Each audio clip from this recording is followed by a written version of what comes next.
রমাদানে একটা নফল করলে ফরজের সমান সওয়াব, একটা ফরজ করলে 70 থেকে 700 গুণ সওয়াব, রমজানে উমরা করলে হজের সমান সওয়াব। রমাদান যে আসতেছে আপনাদের ভাল লাগে? হ্যাঁ, রমাদান নাম শুনলেই মুমিন হৃদয়ে বয়ে যায় প্রশান্তির ফল্গু ধারা, ঠিক কিনা?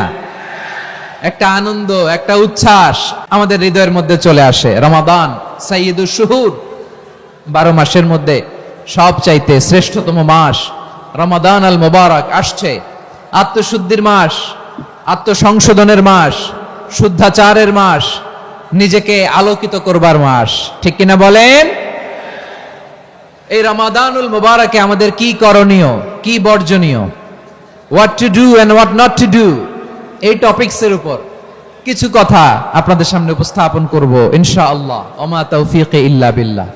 আমার প্রিয় ভাইয়েরা, আমি আমার খুতবার শুরুতে সূরা বাকারার 185 নম্বর আয়াত তেলাওয়াত করেছি, যেখানে আল্লাহ তাআলা কোন মাসে কুরআন আল কারীমকে, মহাবিশ্বের মহাবিশ্বয় কুরআন আল কারীমকে এই পৃথিবীতে নাজিল করেছেন সেটা আমাদেরকে জানিয়েছেন। আল্লাহ তাআলা ইরশাদ করছেন, শাহরু রমাদানাল্লাযী উনজিলা ফীহিল কুরআনু হুদাল লিন্নাস ওয়া বাইনাতিম মিনাল হুদা ওয়াল ফুরকান।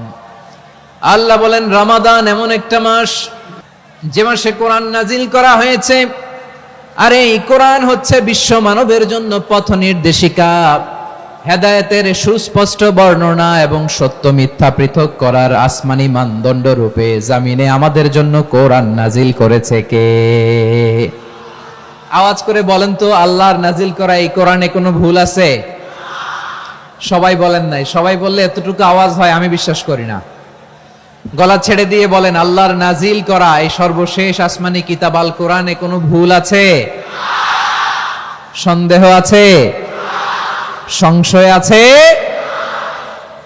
বিয়ন্ডলেস, বাউন্ডলেস, বটমলেস, এমন কিতাব যেটা পড়ে গবেষণা করে এর তথ্য, উপাত্ত, ইনফরমেশন, লেসন নিয়ে শেষ করা যায় না। সুবহানাল্লাহ। আল্লাহ বলেন, এই কোরআনকে আমি রমাদানে নাজিল করেছি, যেটা বিশ্ব মানবের জন্য পথ নির্দেশিকা। এতে আছে হেদায়েতের সুস্পষ্ট বর্ণনা, আর সত্য মিথ্যা পার্থক্য করার মানদণ্ড, কোনটা সত্য কোনটা মিথ্যা, এটা কোরআন দিয়ে ডিফারেন্সিয়েট করা যায়। কোরআন হচ্ছে ফুরকান, to differentiate between right and wrong. কোনটা সত্য, কোনটা মিথ্যা, কোনটা ভুল, কোনটা নির্ভুল, এটা কোরআন দিয়ে যাচাই করা যায়। চিল্লায় বলেন ঠিক কিনা? এজন্য এই কোরআন দিয়ে আমাদের জীবন সাজাতে হবে। কোরআন দিয়ে জীবন না সাজালে জীবন আলোকিত হয় না। কোরআন দিয়ে পরিবার না সাজালে পরিবার আলোকিত হয় না। কোরআন দিয়ে সমাজ না সাজালে সমাজটা শান্তিময় হয় না। শুধু দুর্নীতি দমন কমিশন দিয়ে দুর্নীতি বন্ধ করা যায় না। কোরআনের আইন বাস্তবায়ন করা ছাড়া এই সমাজ থেকে দুর্নীতি বন্ধ করা যাবে না। চিল্লায় বলো ঠিক কিনা? আমার প্রিয় ভাইরা, এই কোরআন নাজিল হয়েছে রমাদান আল মুবারক, এই বরকতময় মাসে। তাই আমাদের উচিত এই মাসে আসন্ন যে রমাদান আল মুবারক, এই রমাদানে কোরআনের সাথে নিজেদের সম্পর্ককে বাড়ানো। আমার প্রিয় চাঁপাইনবাবগঞ্জের ভাইয়েরা, আমরা কি আসন্ন রমাদানে কোরআনের সাথে আমাদের অ্যাটাচমেন্ট, সম্পর্ক বাড়াতে চাই? চান সবাই? আপনি কি জানেন কোরআন নিয়ে কোন ফেরেশতা পৃথিবীতে এসেছিল? জানেন? ফেরেশতার নাম কি বলেন তো? জিবরিল আলাইহিস সালাম। একটু খেয়াল করে শুনেন, কান দুটো খরগোশের কানের মতো খাড়া করে আমার দিকে তাকান।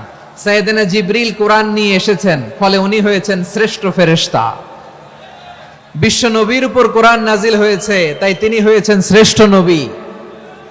রমাদানে কোরআন নাজিল হয়েছে, তাই রমাদান হয়েছে শ্রেষ্ঠ মাস। কদরের রাতে কোরআন নাজিল হয়েছে, তাই কদর হয়েছে শ্রেষ্ঠ রাত। আমরাও যদি কোরআনের সাথে সম্পর্ক বাড়াই, আমাদের মর্যাদাও এরকম, আমাদেরকেও শ্রেষ্ঠ মানুষ বানায় দিবে কে? এজন্য কোরআনের সাথে সম্পর্ক বাড়াইতে রাজি আছেন তো? যারাই কোরআনের সাথে সম্পর্ক বাড়ায়, এদের মর্যাদা বাড়ায় দেয় কে? দেখবেন আমাদের হাফেজে কোরআন, তারা ইন্টারন্যাশনাল কোরআন কম্পিটিশনে যে গোটা বিশ্বকে পেছনে ফেলে প্রথম পুরস্কার নিয়ে আসে। এত ছোট ছোট বাচ্চা ও সমাজ বোঝে না, রাজনীতি বোঝে না, টাকা পয়সা বোঝে না, কিচ্ছু বোঝে না, কিন্তু গোটা বিশ্বে ওকে সম্মানের চেয়ারে আসীন করেছে কে? এই কোরআনের সাথে লাগলে আল্লাহ তাআলা সম্মান বাড়িয়ে দেয়। আমার প্রিয় ভাইয়েরা, আসুন আমরা আলোচনার শুরুতেই শপথ নেই যে আসন্ন রমাদানে আমরা কোরআনের সাথে নিজেদের সম্পর্ককে মজবুত করব ইনশাআল্লাহ। সবাই বলুন ইনশাআল্লাহ। শাবান মাস আসলে, রজব মাস আসলে সাহাবারা কি করতেন আসুন আমরা দেখি কিভাবে তারা রমাদানকে ওয়েলকাম জানাতেন। রজব শাবান আসলেই ওনারা রমাদান পর্যন্ত পৌঁছার আকুতি, আগ্রহ আর ফরিয়াদ আল্লাহর কাছে জানাতেন আর বলতেন, ইয়া আল্লাহ, রমজান পর্যন্ত আমাদের হায়াত বাড়িয়ে দাও। আল্লাহুম্মা বাল্লিগনা রমাদান, আল্লাহ তুমি রমজান পর্যন্ত আমাদের পৌঁছে দাও। আল্লাহুম্মা বারিক লানা ফি রজব ওয়া শাবান ওয়া বাল্লিগনা রমাদান, আল্লাহ রজব শাবানে বরকত দাও, আল্লাহ রমজান পর্যন্ত তুমি আমাদেরকে পৌঁছে দাও। আওয়াজ করে পড়েন আমিন। আমার প্রিয় চাঁপাইনবাবগঞ্জের ভাইরা, গত বছর অনেকের সাথে আমরা একসাথে রমাদান কাটিয়েছি, তাদের অনেকে দুনিয়াতে এখন বেঁচে নাই, এরকম আছে না নাই? এই যে আরো 7 দিন বাকি রমাদান আসতে, এই 7 দিন পর্যন্ত আমরা রমাদান পাবো, কোনো গ্যারান্টি আছে? আচ্ছা, এই বছর যদি খুশনসিব হয় আমাদের, আমরা যদি পাই, আগামী বছরও যে রমাদান আমরা পাবো, কোনো গ্যারান্টি আছে? তাহলে আসুন আমরা ভেবে নেই, হতে পারে this Ramadan could be the last and final Ramadan in our life. হতে পারে এই রমাদানই হতে পারে আমার জীবনের শেষ রমাদান। ঠিক কিনা বলেন? তাই আসুন আমরা আল্লাহর কাছে দোয়া করি, আল্লাহুম্মা বাল্লিগনা রমাদান, আল্লাহ তুমি রমাদান পর্যন্ত আমাদেরকে পৌঁছে দাও। আওয়াজ করে পড়েন আমিন। ইবনু রাজব আল হাম্বলি লাতাইফুল মাআরিফের মধ্যে লিখেছেন, সাহাবারা ওনারা রমাদান কেন্দ্রিক, আমাদের সালাফ সালফে সালেহিনরা রমাদান কেন্দ্রিক জীবন কাটাতেন। ওনারা রমজান আসার 6 মাস আগে আল্লাহর কাছে দোয়া করতেন, আল্লাহ রমজান পর্যন্ত পৌঁছে দাও। রমজান চলে যাওয়ার পরে বাকি 6 মাস আল্লাহর কাছে দোয়া করতেন, আল্লাহ এই রমাদানে যে ইবাদত করেছি এই ইবাদতগুলো তুমি কবুল করে নাও। সুবহানাল্লাহ। তাহলে পুরো বছর রমাদান কেন্দ্রিক জীবন। রমজান আসার আগে 6 মাস দোয়া করতো, আল্লাহ আমরা যেন রমজান পাই।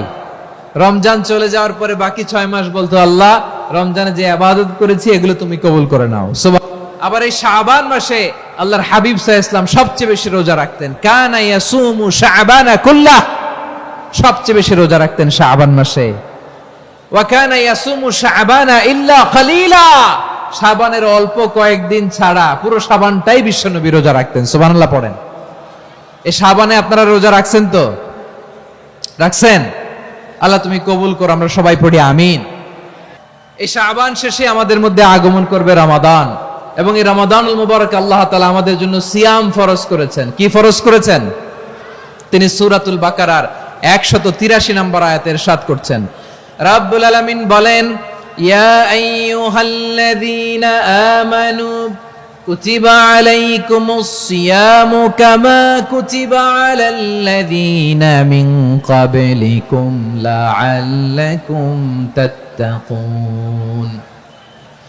আল্লাহ বলেন, ও বিশ্বাসীরা শোনো শোনো, তোমাদের জন্য সিয়ামকে ফরজ করা হয়েছে, ঠিক যেমন ভাবে তোমাদের পূর্ববর্তী উম্মতদের উপরও সিয়ামকে ফরজ করা হয়েছিল, লাআল্লাকুম তাত্তাকুন, যাতে করে তোমরা সবাই মুত্তাকি হতে পারো। সুবহানাল্লাহ বলেন, যাতে করে তোমরা আল্লাহ সচেতন হতে পারো। তাহলে সিয়ামকে, এই সামনে যে রমাদান আসতেছে আমার প্রিয় ভাইয়েরা, এই পুরো রমাদান ব্যাপী সিয়াম সাধন করা, সিয়াম পালন করাকে আমাদের জন্য ফরজ করে দিয়েছে কে? রমাদানের রোজা রাখার নফল নাকি? রমাদানে সিয়াম পালন করা কি নফল? সুন্নাত? তাহলে কি ফরজ? আওয়াজ করে বলেন, রমাদানের রোজা রাখা কি ফরজ?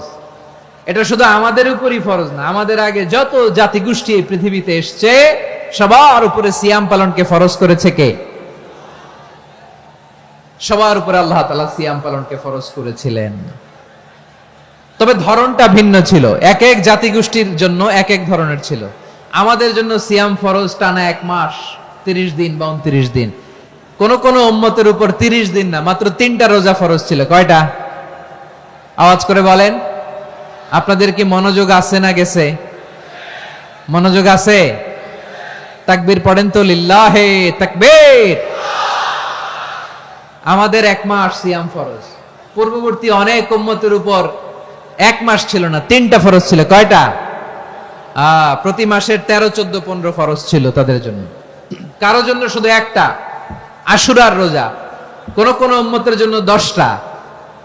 কোন কোন উম্মতের জন্য রোজা ফরজ ছিল মৌনতার রোজা, আরবিতে বলে সৌমুল ইনসাত, মানে সারাদিন খেতে পারবে, পান করতে পারবে, স্ত্রীর সাথে মেলামেশা করতে পারবে, কিন্তু কথা বলতে পারবে না। কথা বললেই তাদের রোজা ভেঙে যেত। পড়েন সুবহানাল্লাহ। কি অদ্ভুত ব্যাপার, মৌন সম্মতির রোজা। যেমনটি সাইয়্যিদাতুনা মারিয়াম আলাইহাস সালাম বলেছেন, ইন্নী নাযারতু লির-রাহমানি সাওমা ফালান উকাল্লিমাল ইয়াওমা ইনসিয়া। তিনি বলেছেন, আজকে আমি রহমানের জন্য, মানে আল্লাহর জন্য রোজা মানত করেছি, আজকে আমি কারোর সাথে কথা বলতে পারবো না। তো রোজা রাখলে কথা বলতে পারবে না কেন? কারণ ওই শরীয়তে রোজার বিধান ছিল সকাল থেকে সন্ধ্যা খেতে পারবেন, পান করতে পারবেন, কিন্তু কথা বলতে পারবেন না। কথা বললেই রোজা ভেঙে যেত। সুবহানাল্লাহ বলেন। তাহলে সব জাতিগোষ্ঠীর উপরে রোজা ফরজ ছিল, কিন্তু ধরনটা ভিন্ন ছিল।